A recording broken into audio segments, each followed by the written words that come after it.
Straight. Okay. Oh, wow. Looking crazy. All right. Well, history and politics. Is today Cinco de Mayo? I think it is. Um, so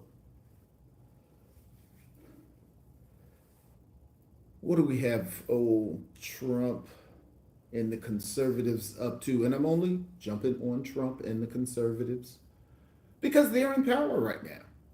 And my question to all of the patriots, um, where is Congress and the Supreme Court? All of these people who think we're so red, white, and blue awesome and have the greatest governing documents ever written, why is there no up, uprising concerning the fact that the administration is bypassing checks and balances and we're not in a state of emergency? Now, it's historically expedient for presidents to bypass certain processes when we are in a state of emergency, like war or something like that. But there is no state of emergency. The country is relatively safe, and anything that we are suffering now has been self inflicted by tariffs or anything like that. Um, so, even let's take the race out of it, the rollback to old America out of it. Um, just the functioning of the country. Why is the executive branch determining how laws are supposed to be interpreted and arresting um, judges? Now, if there's anything for the Supreme Court to speak out about, it's about judges getting arrested. But um, I was I was answering some comments in on some of the previous videos, and I'm anytime I'm talking historically, I'm talking broadly. So when I say black people, I don't mean every individual black person, or if I say white people, I don't mean every individual white person. But notice that there's no black people marching. It's no black people flabbergasted. Now there are people that are pundits and that's their job to do it. But for all intents and purposes, black people are not devastated by what's going on. Now, I cannot speak for every black person, but as an expert in American history, this is what I expected. This is the America that always was and always is in some shape or form. The last time this happened, Democrats did it. So don't think, oh, it's Trump. The last time they went this hard was the 1994 crime bill. And that was when the Democrats got so tired of losing that they came super Republican in their approach, but they just gift wrapped it. They told black people that the liberals were looking out for them. And then we're trying to keep your community safe. So when all the while they were just arresting nonviolent people so they could put them to work. And they knew that they were going to do that because Alec was had planned it all out when they were putting this legislation in place. So they just hit it. And the conservatives now are saying, we don't like you. We don't like that you have anything that looks like an advantage to us. We don't care that laws used to favor us, which they still do, but in any law that was exclusively for whites to have advantage, we don't care about that. We don't want there to ever be a point that you have an advantage. Okay. Now, what I ask is, what about all of that time that white people were saying how far the country has gone, as though that how far the country had gone was a good thing? So this is what I'm saying. When people tell you that, take it with a grain of salt, because they never thought that was a good thing. That's why they're rolling it back now. I was mentioning the two cases, Renting House, the young boy that shot some BLM protesters, not by his house, not by his job. He was up there because somebody asked him to go up there, and he shot and killed some people. And there are conservative people on the channel, which conservative people are welcome, MAGA people are welcome, just cannot see how there's any culpability on behalf of this armed young man who traveled to a known hostile area and a death resulted. Whatever facts you want to put on that, that's what happened, because we were talking general. The facts really don't matter. And this black kid in Texas that got attacked by somebody, and that person got killed.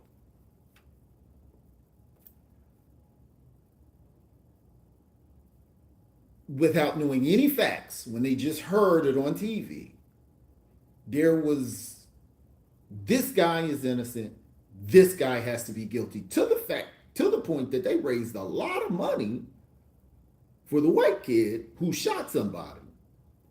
And they want the black kid tried as an adult. Now, I just happen to teach in Frisco, Texas, which is where the Carmelo Anthony event occurred. And there's all kind of conjecture and people who were there, and oh my God, this is what really happened. And what I did see was something I expected to see. And a lot of times people don't hear things because they're not trained to listen for it. Black folk expect, oh, here comes the story. The first thing they're going to say is that this kid's a gang member. Next thing they're going to say is that he comes from an inner city. Next thing he's going to say is he doesn't have a stable home. And they put all of that stuff out before they actually checked into it. And then, he's not from the ghetto.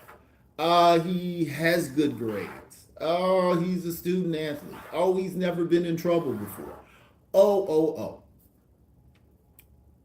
My question to the conservative community has been, why is the public reaction in the state of Texas? This is stand your ground, right to bear arms.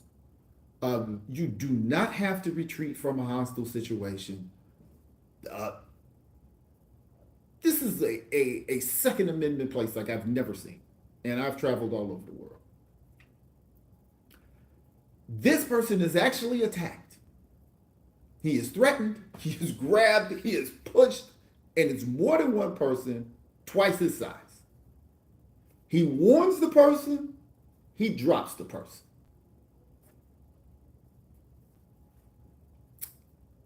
Somehow, the Second Amendment state, you'll build my gun from my dead hands. No one in the state sees that as self-defense. He's being removed by a person who has no authority to remove him, someone he has asked to disengage him, someone who has expressed hostility toward him physically, in a state where he has the legal right to defend himself.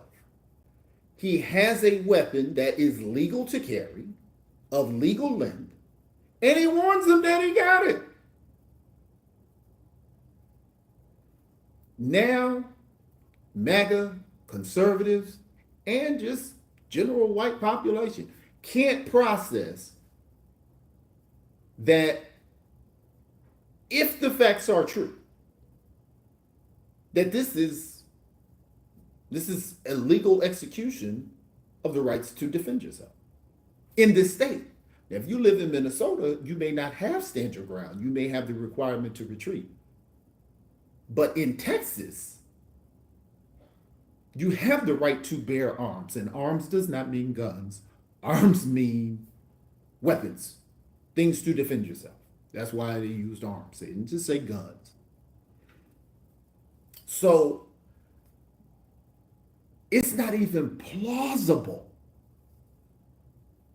in the greater white American mind how that could be self-defense. I'm hearing things like, why was he under the tent? It doesn't matter why he was under the tent. If the person removing him does not have the right to do so, it doesn't matter. Now, it was raining and people were getting out of the rain.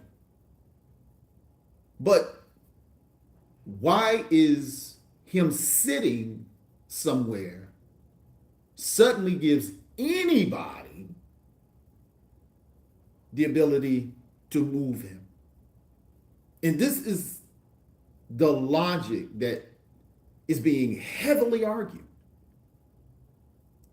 He shouldn't have had a knife at a track meet. If it's legal to carry, you can have it. Now they can't see the same people. I'm saying the same people. They're going back and forth with me ad nauseum on my channel. And I asked them to come on. I said, come on the show, articulate yourself. Well, they don't want to do that. It's funny. It's just like how the Klan don't want to take the hood off. Now, you are deep in your conviction when you're with your friends. But you don't want to come out front and say, yeah, I'm that person. And you would think it would be okay because that's what's going on. Black history, referendum on history, and then bringing back fake history. Did you see the Columbus Day mandate? A lot of this stuff, I really think Trump is joking. I really do. I think he's just trying to whip up the MAGA crowd into a frenzy to keep them excited about him. Why Columbus Day? Now, if you don't have any knowledge about Columbus, you think Columbus may have discovered America. He didn't. He didn't even know how to get here. He was turned down by the Netherlands, by France, by Portugal, and by Spain because what he was proposing to them, they had enough marine knowledge to know he didn't know what he was talking about. He did not get chartered to come to the Western Hemisphere until after the Moors were defeated by Spain, after they controlled Europe for the last 700 years. It was until then that he was given a charter to go to the Western Hemisphere, and part of that charter was the Niños boat, the Nina, that navigated the ships over here. So what is highly realistic is that when the Moors lost and had to give their valuables and riches over to the people that defeated them, part of what they had to do was tell them where they got the riches from. And a lot of the riches, like pomegranates and different fruits and vegetables that they had that were not indigenous to the Eastern Hemisphere, they told them where it was. We know the Olmecs are one of the oldest people of the Western Hemisphere. And if you Google the Olmec heads, I challenge anyone to tell me that those features on that face is not African features, and the hair represented on the back of those stones are not dreadlocks. It is definitely theorized that the Aztecs did not build their pyramids, that the pyramids were built, the people who built them left, and the Aztecs came in. That's not my area of expertise, but these are things that have been studied that I have read. There are pyramids on every continent, including North America. If you ever look at Florida's state flag before 1980 and after 1980, you see these mountains in the back on the Florida flag. Google it. It's really cool. There are no mountains in Florida.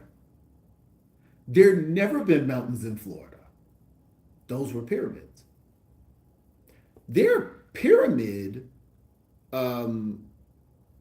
relics on the Mississippi River in Louisiana, I believe, or Oklahoma. But it's definitely on the Mississippi River. And on every continent. So, is it before plate tectonics that people spread from the African continent to these other land masses? Was it the Bering Strait? Was it the natural winds of the hurricanes that brought them east to west? We don't know. But what we do know is that the oldest human biped remains are on the African continent, the oldest pyramids are on the African continent, and the same technology that's on the African continent was also dispersed to these other continents. That we know. Now, when we get into how in ancient times there were articulated, scaled representations of the solar system, how this was spread on each hemisphere,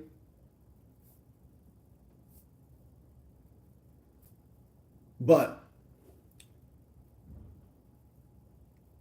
this referendum, this 2025, is not scaring Black people. It's not. It's just something else. We've done slavery, we've done Jim Crow, we've done convict leasing, we've done segregation, we did civil rights, we've done the war on drugs, we've done mass incarceration. What else you gonna throw? Give us some more. The sad part is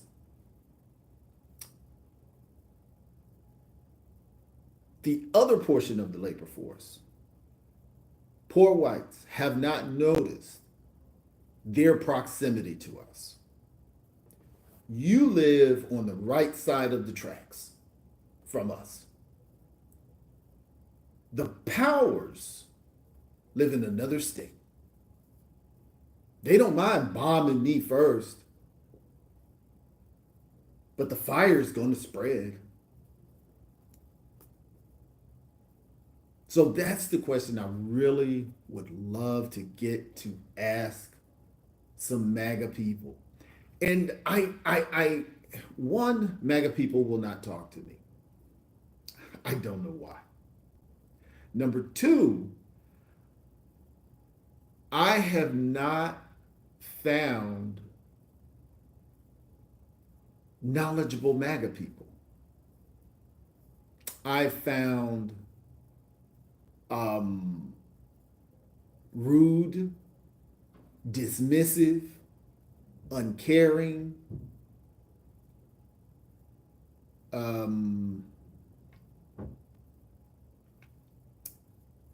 jealous, mean-spirited MAGA people.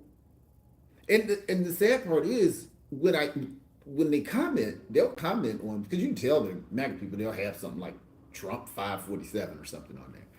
And I ask them, okay, why are you being mean? We can disagree without being disagreeable. Why do you have to use profanity? Why, I don't use profanity in my classrooms. Why would I use it in this virtual classroom? Why are you questioning my credentials? And I don't care what you think about my credentials. It doesn't change what reality is. Okay, fine. You think I'm whatever. Okay. Just because we disagree on something. And the sad part is you have no research in the area that we're disagreeing on. When we're talking about the Rittenhouse and the Carmelo Anthony case, a person with legal training knows when they're talking to someone with no legal training. So when I'm talking to people and they're not following civil procedure, when they are talking about fairness as opposed to law and elements of law, that means you're just talking passion. So that brings us back to, why is your passion the destruction of black people? If you hear a black person did something, oh, they must be bad. But if black people say something is racist, oh, you're playing the race card. If we're playing the race card, who put it in the deck? Who put it in the deck? If there is a race card and it's your deck, I can't play it if you didn't put it there. So how about you make a deck with no race card? I won't play it. But when you hear a black person is involved in something, all of a sudden, oh, it's not race. I'm just looking at the facts of the case, though I have no legal training and no facts of the case has even been brought out because the case hasn't gone to trial. So the only thing that you have is a white kid kill somebody and a black kid kill somebody. You are fervently in support of the white kid and you're sending money for his legal defense. And without any information, the black kid had to do it. I'm just pointing out that is historical, that is expected, that is the reaction of the multitudes of the prevailing populace of our country. Let's just keep it a buck. It is race. Just say it. Don't say DEI. Don't say CRT. Black folk. But what are we really going to do about this? And here's the thing, and this is what I keep getting back to. All of the white people that say, if I were born during slavery, I would be the good person. If I lived during civil rights, I'd be the good person. You're alive right now, and they're doing the same thing, and you're doing nothing. And that's what you would have done during slavery or civil rights. But guess what? That swings to black folks too. We have white America, the leadership of white America, saying we're turning back the clock to the 60s. They're literally reversing the 1964 Civil Rights Act. They said you can discriminate. Now they're bringing back the 1994 crime bill. We're bringing the clock back. So every mistake black people have made trying to assimilate with our oppressor, we can make all of those corrections from Garvey, from Elijah Muhammad, from Dr. King, from the NAACP with W.E.B. Du Bois. All of these methods, Booker T. Washington, all of the methods of success that we had, that we lost with integration, we can now fix. That was one of the best things white America could do is take us back to the time that we were revolutionaries, where we had to depend on each other because they're separating us. They want to separate our education. We need to be educating our own. They want to um, remove us from history. We need to be establishing our own books and our own schools and our own classes. They want to stop discriminate. They want to stop anti-discrimination on jobs, so jobs can discriminate. We need to be opening our own companies. But guess what? When we have Tulsa, Oklahoma, when we have Rosewood, Texas, when we see them coming to burn it down, we have to defend ourselves. Peaceful protest was a great thing. I'm finishing Dr. Martin Luther King's autobiography right now. That has its place. But also, what Brother Malcolm was telling us was that we have to defend ourselves. What would have happened if we put ourselves in the position to defend Tulsa? What would have happened if we put ourselves in the position to defend Seneca Village? You know, Seneca Village was a black community that is now Central Park, New York, worth 49 trillion, I believe. 49 trillion. Black folks owned it. Oh, we can't do reparations for that. They know who owned it. They know what deeds. You just that's just a property check. Can't do reparations for that. And notice every time white people start talking about reparations, they start talking about slavery. What about the equity that was taken from black people from 1865 all the way to 1964? See, the people that were under Plessy versus Ferguson and redlining and economic segregation and loan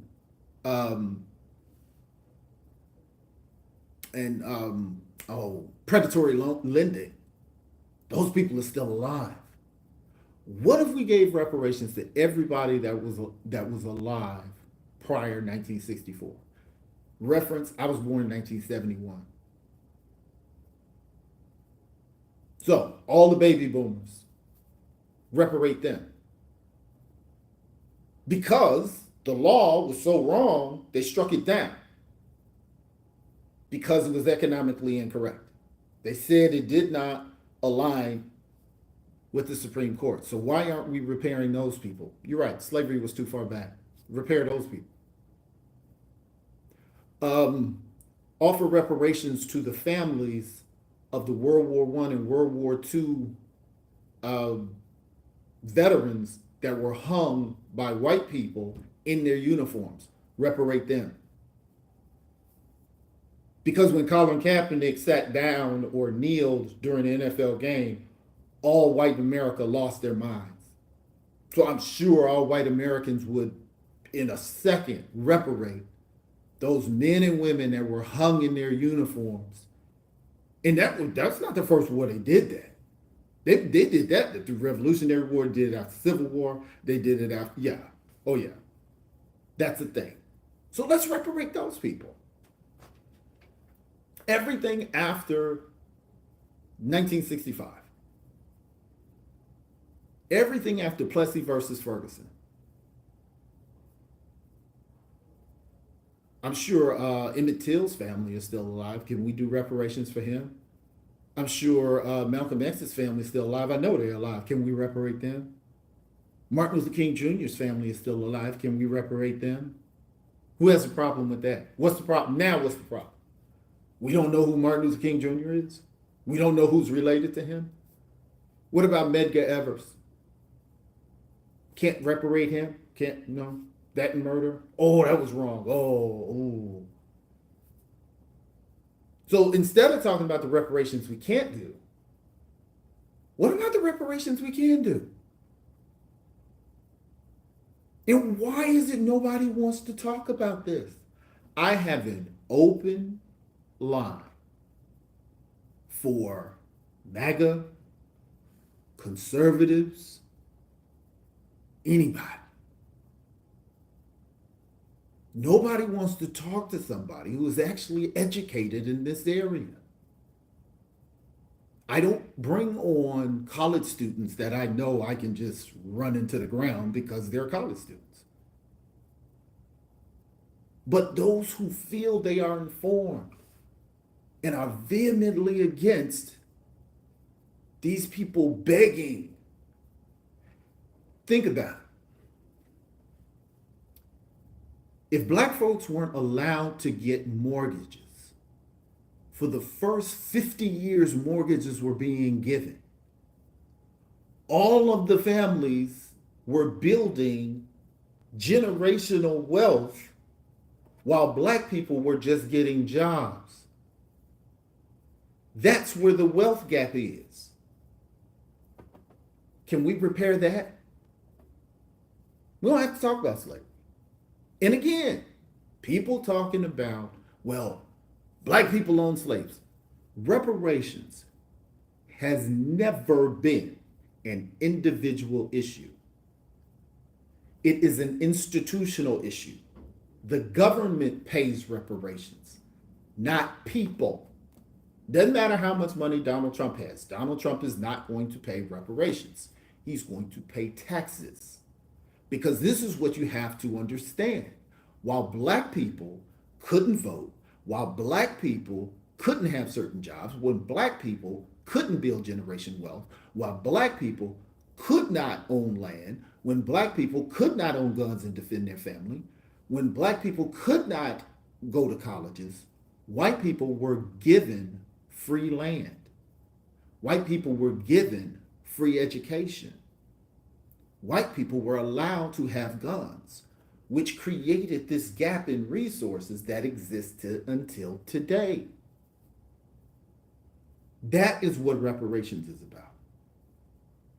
There was some given to one group, withheld from another group, but both paid the same amount of taxes.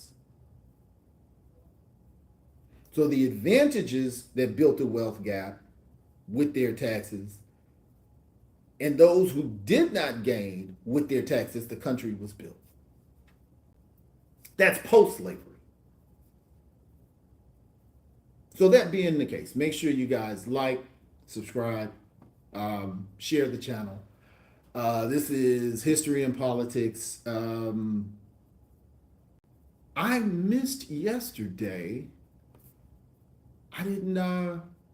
We didn't do our class in session. It just hit me right now.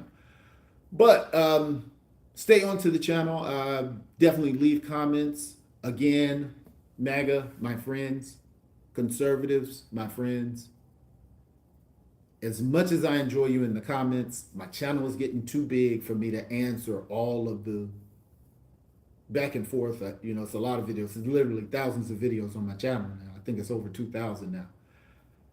I can't answer all the questions and edit and write the books and teach classes and do all the stuff that I do at the university. So if you'd love to come on, I'd love to have you. And I'm not here to debate. I'm not going to debate you. I'm not here to humiliate anybody. I will ask some questions because I'm very, very interested in your mindset and ideology. That being said, I look forward to see everybody. Everybody be great on purpose.